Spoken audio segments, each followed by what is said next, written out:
Hello students, आज के इस वीडियो का हमारा टॉपिक रहेगा electric field due to plane seat. मतलब हमें एक प्लेन सीट है और वो यूनिफॉर्मली चार्ज्ड है, उसके कारण इलेक्ट्रिक फील्ड निकालना है, लेकिन बाय यूजिंग गॉसेस लॉ।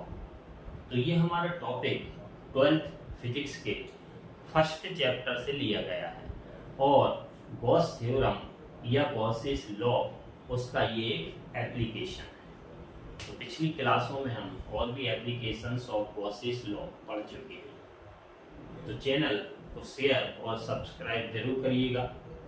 तो शुरू करते हैं आज का हम टॉपिक। तो हमें इलेक्ट्रिक फील्ड की इंटेंसिटी निकालना है ड्यू टू प्लेन सीट। अब मान लो ये एक सीट है, इसको हम चार्ज देंगे तो चार्ज जो है यूनिफॉर्मली डिस्ट्रीब्यूट इस सरफेस पर हो जाएगा और इस सरफेस पर भी हो जाएगा। ऐसा तो है नहीं कि हमने चार्ज इधर दिया तो इधर नहीं होगा। तो चार्ज क्या होगा, दोनों सरफेस पर बराबर फैल जाएगा, मतलब यूनिफॉर्मली डिस्ट्रीब्यूट हो जाएगा। तो अब हमें मालूम है कि electric field due to positive charge की डायरेक्शन हमेशा अवे फ्रॉम द चार्ज होती है। तो अगर इस सीट के हम इस साइड एक पॉइंट लेंगे तो इस पॉइंट पर इलेक्ट्रिक फील्ड इस तरफ लगेगा, क्योंकि ये पॉजिटिव चार्ज है। तो फील्ड की डायरेक्शन क्या होगी, अवे फ्रॉम द चार्ज। तो इस पॉइंट पर इलेक्ट्रिक फील्ड इस तरफ लगेगा। और यदि हम एक पॉइंट इधर सेलेक्ट करें तो उस पॉइंट पर जो इलेक्ट्रिक फील्ड लगेगा इस चार्ज के कारण, उसकी डायरेक्शन इस साइड होगी। तो इस सीट के हम दोनों साइड दो पॉइंट्स लेंगे, लेकिन ध्यान ये रखना है कि ये वाला पॉइंट और ये वाला पॉइंट, दोनों पॉइंट्स हमें ऐसे सेलेक्ट करना है कि दोनों पॉइंट्स की ज्वाइनिंग लाइन जो रहे वो इस सीट के परपेंडिकुलर रहे। तो हमने एक डायग्राम बनाया हुआ है। ये हमारे पास एक प्लेन सीट है। अब ये थोड़ा सा डायग्राम में टेढ़ा बनाया है इस टाइप का। तो इसका मतलब ये होता है, ये कॉपी पे बनाएंगे तो परपेंडिकुलर टू द सरफेस, मतलब परपेंडिकुलर टू द कॉपी। अब ये बोर्ड पे बनाया है तो ये ऐसी रखी है, तो इसकी हम यदि थोड़ा तिरछा कर दें और छाया दें तो इसी प्रकार से आएगी। इसका मतलब डायग्राम में हमारे पास सीट इस प्रकार से है, थोड़ा सा टेढ़ा कर सकते हैं तो इस प्रकार से है। इसको हमने पॉजिटिवली चार्ज दिया हुआ है, तो पूरी सीट पर पॉजिटिव चार्ज यूनिफॉर्मली डिस्ट्रीब्यूट है। अब इसमें सिग्मा लिखा हुआ है। सिग्मा का मतलब ये होता है सरफेस चार्ज डेंसिटी। सिग्मा क्या है, ये surface charge density, surface charge density sigma. और सरफेस चार्ज डेंसिटी क्या होती है, charge on unit area. Unit area पर जो चार्ज होगा इस सीट के यूनिट एरिया पर, पूरा एरिया कितना सीट के इससे मतलब नहीं है, इस सीट के यूनिट एरिया पर जितना चार्ज होगा उसका नाम क्या होगा, सरफेस चार्ज डेंसिटी। तो निकालेंगे कैसे, total charge divide by total area, तो यूनिट एरिया का चार्ज दे जाएगा। इसका मतलब ये हुआ, सिग्मा का फॉर्मूला क्या बनेगा, Q अपॉन A। अब हम ये देखें कि इस सीट के इस तरफ एक पॉइंट लिया है हमने P। ये पॉइंट लिया कौन सा, P। पॉइंट O से कितनी डिस्टेंस पर लिया, तो लेट का लिया R डिस्टेंस पर ये पॉइंट है। अब इस पॉइंट पर इस सीट के ये वाले सरफेस के कारण जो इलेक्ट्रिक फील्ड लगेगा उसकी डायरेक्शन क्या होगी, अवे फ्रॉम द चार्ज। तो ये इलेक्ट्रिक फील्ड की डायरेक्शन हो गई एट द पॉइंट P। इसी प्रकार से एक पॉइंट हम लेंगे इस तरफ, ये वाला, इसका नाम क्या दिया हमने, P डैश। और इस पॉइंट पर इलेक्ट्रिक फील्ड की डायरेक्शन इस साइड होगी, क्योंकि ये पॉजिटिव चार्ज है इस तरफ भी, तो इलेक्ट्रिक फील्ड इस तरफ लगेगा। तो ये पॉइंट P डैश पर इलेक्ट्रिक फील्ड की डायरेक्शन हो गई। लेकिन P डैश जो है पॉइंट O से उतनी ही डिस्टेंस पर है जितनी डिस्टेंस पर O से P लिया है। तो ये डिस्टेंस भी कितनी है, पॉइंट O से पी डैश तक की डिस्टेंस भी कितनी है, आर है। मतलब इक्वल डिस्टेंस पे 2 पॉइंट्स लिए हैं तो इलेक्ट्रिक फील्ड भी बराबर लग गया। अब हमें पॉइंट पी पर इलेक्ट्रिक फील्ड निकालना है। पॉइंट पी पर क्या निकालना है तुम्हें, इलेक्ट्रिक फील्ड, लेकिन बाय यूजिंग गॉसेस थ्योरम। अब गॉसेस थ्योरम का यूज करना है और गॉसेस थ्योरम अप्लाई होती है क्लोज्ड सरफेस के लिए। इलेक्ट्रिक फील्ड में क्लोज्ड सरफेस बनाना पड़ेगा हमें। तो इसके लिए हमने क्या किया, ये जो लाइन है पी पी डैश, ये वाली लाइन, इसको माना एक्सिस और एक सिलेंडर बनाया। तो ये एक सिलेंडर है, इसकी एक्सिस कौन सी है, पी पी डैश। इस सिलेंडर की टोटल लेंथ कितनी हो जाएगी, इधर से इधर तक थी आर और ओ से पी तक भी है R. Total length of the cylinder कितनी होगी, 2r। 2r लेंथ का हमने एक सिलेंडर बनाया और ये क्लोज्ड सरफेस है, इसलिए गॉसेस थ्योरम को फॉलो करेगा, इसलिए इसका नाम हो जाएगा गॉसियन सरफेस। क्या नाम हो जाएगा इसका, गॉसियन सरफेस। तो ये हमने गॉसियन सरफेस ड्रॉ कर लिया। अब गॉसियन सरफेस जब बन जाता है, इसके बाद हमें गॉसेस थ्योरम का कोई भी एप्लीकेशन हो, मेथड सेम है। सबसे पहले हम फॉर्मूले से गॉसियन सरफेस से लिंक्ड फ्लक्स निकालते हैं, इलेक्ट्रिक फ्लक्स, उसे इक्वेशन फर्स्ट देते हैं। फिर हम गॉसेस थ्योरम का यूज करते हैं, उसे इक्वेशन सेकंड देते हैं। फिर फर्स्ट इक्वेशन और सेकंड इक्वेशन दोनों की कंपेयर करके इलेक्ट्रिक फील्ड निकाल देते हैं। तो गॉसेस थ्योरम के जितने भी एप्लीकेशन हैं उनमें मेथड सेम, केवल डायग्राम अलग अलग है, इसलिए आंसर भी अलग अलग आएगा। अब हमें सबसे पहले निकालना है electric flux linked with the Gaussian surface. तो ये हमारे पास एक सिलेंडर है, गॉसियन सरफेस कैसा है, सिलेंडर है। अब ये एक सिलेंडर है, सिलेंडर में 3 सरफेस होते हैं। एक ये, इसका नाम है प्लेन सर्कुलर सरफेस। एक ये होता है, इसका नाम भी क्या है, प्लेन सर्कुलर सरफेस। अब ये सेम विड्थ का मतलब बराबर मोटाई का सिलेंडर है, एक साथ सिलेंडर है। इसका मतलब ये होगा जितना एरिया इसका होगा उतना ही एरिया इसका होगा।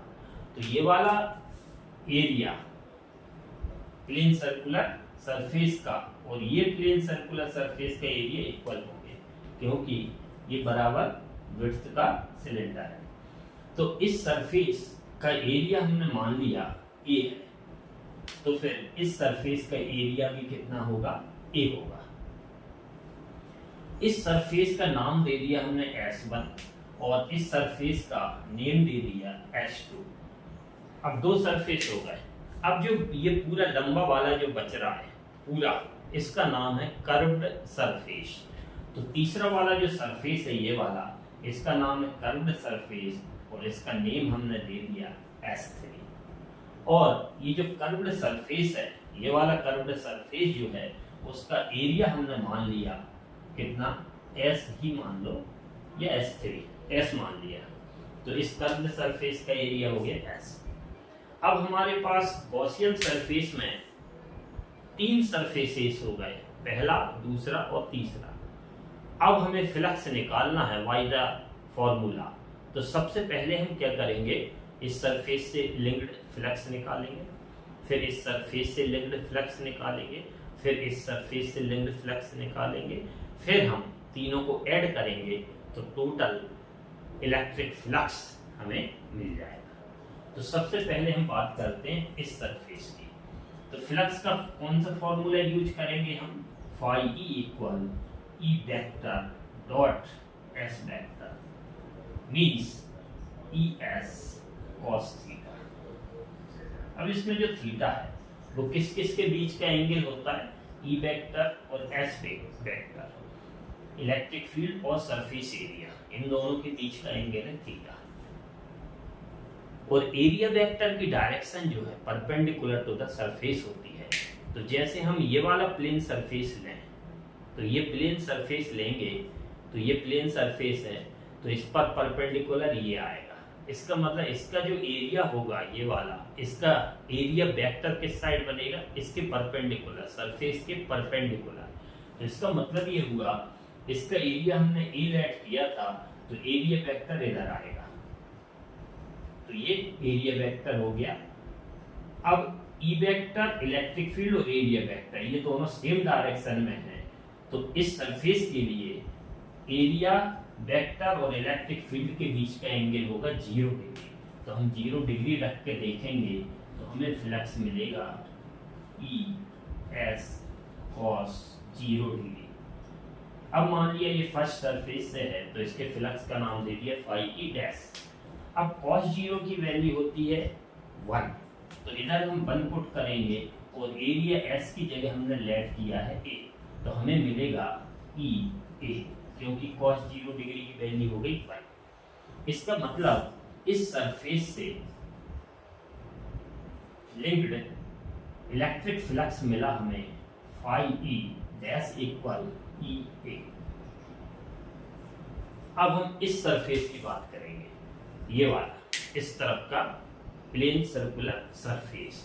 तो ये वाला सरफेस जो है इसका एरिया भी सेम है ए, लेकिन इस सरफेस पर इधर जो सरफेस है इस पर परपेंडिकुलर ऐसा आएगा, तो इसका मतलब इस सरफेस पर नॉर्मल ये है और नॉर्मल की तरफ होता है एरिया वेक्टर, तो ये ए वेक्टर। तो इस सरफेस के लिए भी ई वेक्टर और ए वेक्टर सेम डायरेक्शन में है, इसलिए एंगल इधर भी 0 होगा। इसका मतलब ये cos 0 रखेंगे, इसी फॉर्मूले से हम फ्लक्स निकालेंगे, तो फिर से एंगल की वैल्यू 0 है, s की जगह एरिया a है, तो फिर से आंसर कितना आएगा ई ए। इसका मतलब इस सरफेस से पास होने वाला इलेक्ट्रिक फ्लक्स जिसको हमने मान लिया फाई ई डबल डैश, ये भी कितना आएगा ई ए। तो एक फ्लक्स ये हो गया हमारा इस सरफेस से पास होने वाला, और एक फ्लक्स ये हो गया इस सरफेस से पास होने वाला। अब हमें कर्व्ड सरफेस, एक सरफेस बचा कर्व्ड ये वाला, तो कर्व्ड सरफेस से लिंक्ड फ्लक्स निकालना है। तो इसके लिए हम फिर से यही फॉर्मूला यूज करेंगे, और मान लिया कर्व्ड सरफेस का एरिया हमने एस है। अब ये कर्व्ड सरफेस ऐसा है, सिलेंडर ये रखा हुआ है, तो कर्व्ड सरफेस ये है, तो इस पर यदि नॉर्मल ड्रॉ करेंगे तो इधर आएगा, या फिर इधर आएगा, या फिर इधर आएगा, क्योंकि perpendicular to the surface area vector होता है।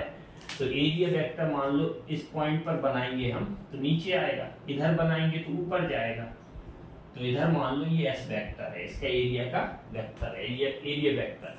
तो इलेक्ट्रिक फील्ड ये जा रहा है, एरिया वेक्टर ये जा रहा है, तो एंगल कितना बन रहा है 90 डिग्री। एंगल कितना बन रहा है इलेक्ट्रिक फील्ड और एरिया वेक्टर के बीच में, कहीं भी बनाओ, जैसे इधर भी लोगे तो इलेक्ट्रिक फील्ड ये जा रहा है, तो एंगल कितना 90 डिग्री। अब इस फॉर्मूले में यदि हम थीटा की जगह यही फॉर्मूला फिर से यूज करें और फाई ई ट्रिपल डैश निकालें, तो ई एरिया माना है हमने एस कर्व्ड सरफेस का, और एंगल कितना आएगा 90 डिग्री।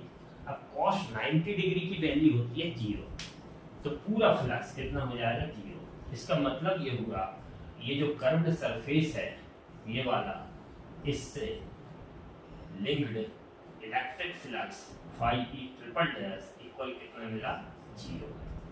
तो हमने इस फॉर्मूले से तीनों सरफेसेस से पास होने वाला इलेक्ट्रिक फ्लक्स निकाल लिया अलग अलग। अब हमें टोटल इलेक्ट्रिक फ्लक्स निकालना है passing through the Gaussian surface. तो total electric flux linked with the Gaussian surface phi E equal होगा पहले सरफेस से पास होने वाला फ्लक्स, दूसरे सरफेस से पास होने वाला फ्लक्स, प्लस तीसरे सरफेस से पास होने वाला फ्लक्स। अब हम निकालना है total electric flux linked with the Gaussian surface.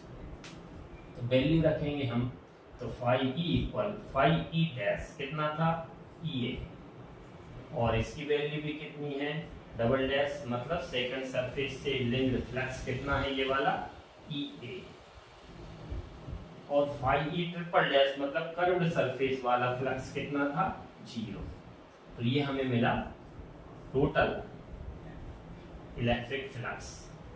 EA plus EA add हो जाएगा तो हमें मिलेगा 2 phi E equal 2EA, equation number first. Gauss theorem के जितने भी एप्लीकेशन है सब में हमें इस फॉर्मूले से इलेक्ट्रिक फ्लक्स निकालना है गॉसियन सरफेस से लिंक्ड, तो हम निकाल चुके हैं। अब बट बाय गॉसेस लॉ अब हम यूज करेंगे कौन सा, गॉसेस लॉ या Gauss theorem. Phi E equal 1/ε0 into Q, equation number second. ये हमारी आ गई इक्वेशन सेकंड। अब कंपेयर करेंगे, तो कंपेयर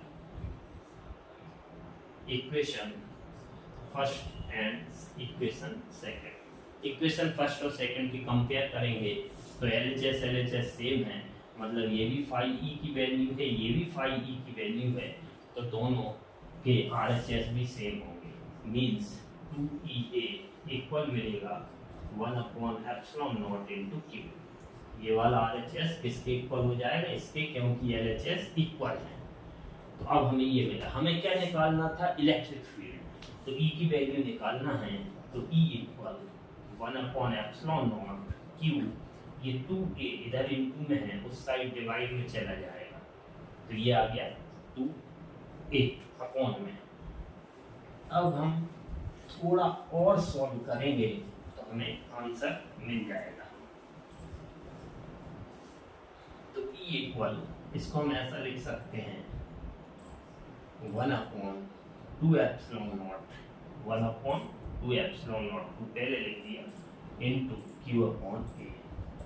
और हमें मालूम है Q/A क्या होता है, चार्ज पर यूनिट एरिया। क्या होता है, सरफेस चार्ज डेंसिटी। तो ये किसकी वैल्यू हो गई, सिग्मा की। तो E equal surface charge density को किससे डिनोट करते हैं, सिग्मा। तो Q/A इक्वल सिग्मा। तो ये हमें मिलेगा सिग्मा अपॉन 2ε0। ये हमारा इलेक्ट्रिक फील्ड का डेरिवेशन है due to uniformly plane sheet by using Gauss's law. ये मोस्ट इम्पोर्टेंट क्वेश्चन है। अब इस आंसर से हमें क्या क्लियर हो रहा है, हमें ये क्लियर हो रहा है कि ये जो इलेक्ट्रिक फील्ड है ड्यू टू प्लेन शीट, ये डिस्टेंस जो हमने पॉइंट P की ली थी या P डैश की ली थी उस पर डिपेंड नहीं कर रहा है। तो electric field due to plane sheet does not depend upon the distance। तो ये आज का हमारा क्वेश्चन कंप्लीट हुआ। उम्मीद है वीडियो पसंद आया होगा। Thank you.